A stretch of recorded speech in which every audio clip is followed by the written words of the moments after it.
precisa de mais nada, mas eles sabiam e repetiram peremptoriamente o juízo que sobre eles cairia. O que vocês acham que acontecerá com esses lavradores que estão agindo assim contra o Senhor da vinha, contra o Senhor do reino? E eles disseram: fará perecer horrivelmente a esses malvados e arrendará a vinha a outros lavradores que lhe remetam os frutos dos seus devidos tempos. Em outras palavras, eles sabiam que eles eram os grandes expropriadores, espoliadores, aproveitadores do nome de Deus. A riqueza deles era em nome de Deus, os palácios deles eram em nome de Deus, as mansões deles eram em nome de Deus, as fortunas deles eram em nome de Deus. Só não enxerga isso aqui quem quer deliberadamente, num estado de auto-engano, de negacionismo radical, não ver, não enxergar, não perceber o que é óbvio e que é Jesus que está dizendo, com aplicações que não dá para a gente tentar se equivocar acerca delas. Ninguém, nem um retardado conseguiria essa tarefa, a menos que seja malvado, perverso, maligno.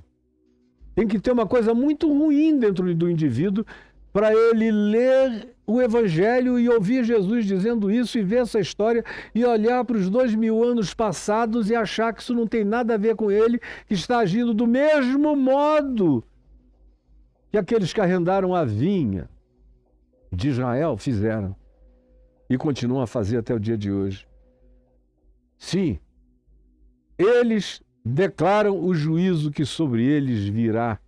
Aí Jesus lhes faz uma pergunta no verso 42. Nunca lestes nas Escrituras? E aí ele está citando o Salmo 118, versos 22 e 23. Se você quiser, veja o Salmo 118, versos 22 e 23. Jesus perguntou-lhes: nunca lestes no Salmo 118, 22 e 23? O que está escrito? A pedra que os construtores rejeitaram. A pedra, a rocha de esquina. A pedra que dá rumo, que dá prumo, que dá alinhamento a toda essa estrutura e construção do reino de Deus, que é Cristo. A pedra nunca foi nenhum papa, a pedra nunca foi nenhum trono, a pedra nunca foi nenhum apóstolo, a pedra nunca foi nenhum ser humano desses que ora pensam isso, ora pensam aquilo, ora não sabem nem o que pensam. Como o próprio Pedro, gente boa e ao mesmo tempo confusa. A pedra sempre foi aquele que nunca tergiversou. A pedra é aquele que diz: eu sou o caminho, a verdade e a vida. A pedra é aquele que, não tendo pecado, se fez pecado por nós. A pedra é aquele que ressuscitou de entre os mortos no terceiro dia para ser o nosso justificador e justificador de todo aquele que crê. Essa é a pedra angular do Salmo 118, versos 22 e 23. Nunca lestes? A pedra que os construtores, os arrendatários, trabalhadores rejeitaram, disseram: não, a gente não quer não, a gente se garante. Jesus era muito romântico, a gente não precisa disso. Daqui para frente é a gente, com os nossos estudos de publicidade, de marketing, de estratégias novas, como o Pablo Marçal, quando eu o confrontei a última vez, quando ele era candidato à Prefeitura de São Paulo, numa chamada telefônica de uma meia hora, eu o confrontei veementemente. E ele falou: pastor Caio, mas é que você não conhece as técnicas novas. Falei: não, eu conheço os princípios eternos do Evangelho que você está transgredindo e violando todo dia. Ele falou: pois é, mas não dá para fazer conciliação desses princípios eternos com as técnicas novas de comunicação. Eu digo: então vá com as tuas técnicas, porque você vai ser julgado e esmagado pelos princípios. E foi o que Jesus disse aqui. Portanto, eu vos digo que o reino de Deus que vocês pensam que tomaram de assalto será tirado de vocês e será entregue a um povo sem nome, a um povo sem cara, a um povo sem placa, a um povo sem bandeira, a um povo sem pedigree, a um povo sem diploma, a um povo sem flâmula, a um povo sem status, a um povo sem autoridade, mas um povo fiel, um povo quebrantado, que lhe produza os respectivos frutos nos tempos próprios e adequados. Agora presta atenção vocês, que acabaram de dizer que rejeitaram a pedra angular. E ao mesmo tempo que já declararam qual é o juízo que sobre vocês próprios vai cair. Prestem atenção. Todo aquele, e agora ele está falando diretamente olhando nos olhos dos sacerdotes, dos anciãos do povo, de todo o status quo religioso em volta dele. Ele diz, portanto, eu vos digo que o reino de Deus vos será tirado. E mais, todo o que cair sobre esta pedra, você decidir que você vai dar de contra, não. Jesus passou, ele é bonzinho, ele é lindo, ele é bom para o marketing de inclusividade, de apelo e de sedução. Só serve para isso. E para expulsar um demônio, porque o povo gosta de saber que a gente está expulsando demônio em nome de Jesus, embora os demônios sejam todos fajutos e contratados. Não tem demônio de verdade nenhum ali, é tudo farsa e teatro. Mas o povo se impressiona. Então, se alguém quiser, Jesus disse, se lançar contra a mim, contra essa pedra dos séculos, contra a rocha eterna, olha o veredito de Jesus acerca dele. Todo o que cair sobre esta pedra ficará em pedaços.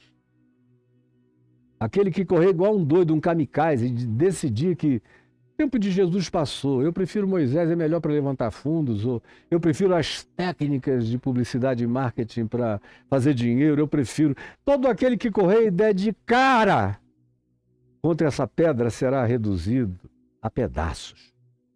Vai virar caco. E aquele sobre quem ela cair ficará reduzido a pó. Eu assisto todo dia uma quantidade grande de gente que corre contra Jesus. Preste atenção. Eu assisto todo dia uma quantidade enorme de líderes, sacerdotes, pastores, que correm contra Jesus, que dão de testa na rocha eterna e ficam reduzidos a cacos. Acaba a vida do cara. Como eu também vejo o contrário. Algo mais grave ainda. Eu vejo aqueles que são tão afrontosos, são tão blasfemos, são tão arrogantes, são tão diabólicos, são tão demoníacos, tão malignos. São os entes mais narcisos do que demônios e diabos, horrorosos, que invocam briga com os céus, como aqueles que dizem, eu falo com Deus com raiva. Ou tu fazes o que eu quero, ou tu vais ver. Meu filho, essa pedra vai cair em cima de você. E não sou eu que estou dizendo isso. É Jesus que está dizendo que ela vai cair na tua cabeça e você vai ser reduzido a pó. Você vai ser varrido como poeira da história. Daqui a mais 100 anos, no máximo, você virou poeira da história. Que 100 anos? 50 anos. Daqui a 25 anos você é poeira da história e tudo que você construiu vai ser reduzido a nada. Porque a única coisa que permanece é a palavra. Eu não estou construindo uma torre, um templo, nada, mas eu estou construindo um edifício inquebrável de evangelho, de palavra. Isso vai durar séculos e séculos. Isso vai durar para sempre. Os teus tataranetos vão buscar socorro nesse ensino do Evangelho quando tudo estiver em silêncio e não houver mais voz nenhuma da graça de Deus no mundo. Os teus descendentes sabem e encontrarão o recurso na pedra inquebrantável do Evangelho de Jesus. Todo aquele que cair sobre esta pedra ficará em pedaços, e aquele sobre quem ela cair ficará reduzido a pó. Os principais sacerdotes, que é o público prioritário que está ali, e os fariseus, os puritanos, religiosos, cheios também de teologias, de não toques nisso, não pegues aquilo, não bebas aquilo outro, eu sou mais santo do que tu, cheios de adereços, quem olha de longe já vê que eles são parte daquela crentalhada insuportável que vem chegando e que de longe já faz propaganda reluzente da sua espiritualidade falsa. Os principais sacerdotes e os fariseus, ouvindo estas parábolas, entenderam, meu Deus, entenderam que era a respeito deles que Jesus falava, é óbvio.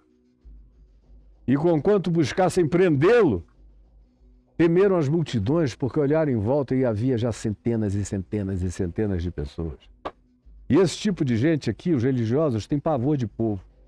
Eles fazem mal a você quando você está sozinho, mas quando eles veem que já tem muita gente contigo, eles botam galho dentro. Eles arregam, eles são frouxos, eles são covardes.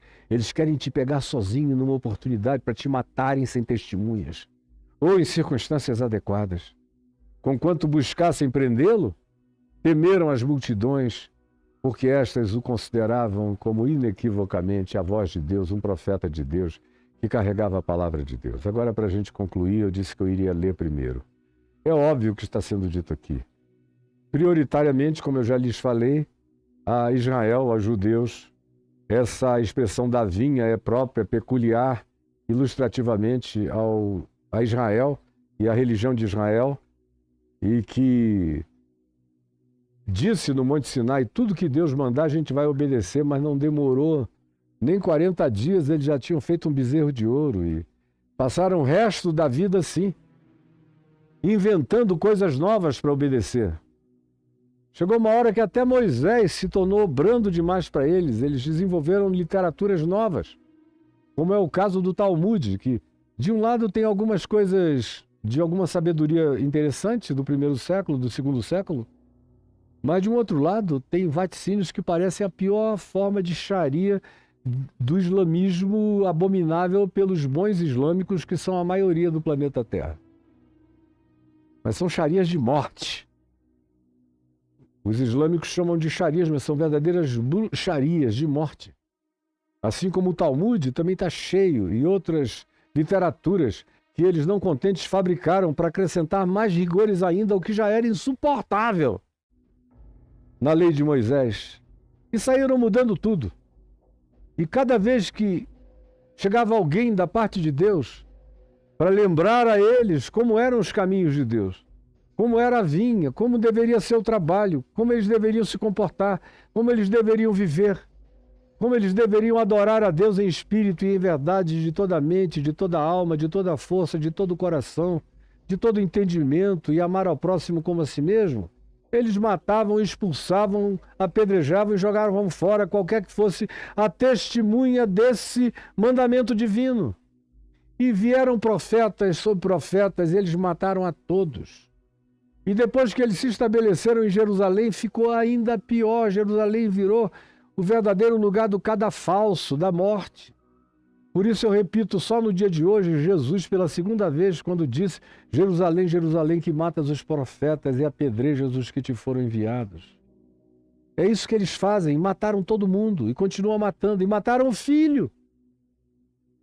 Não houve um que tenha escapado de Jerusalém. Você lê isso aqui bonito?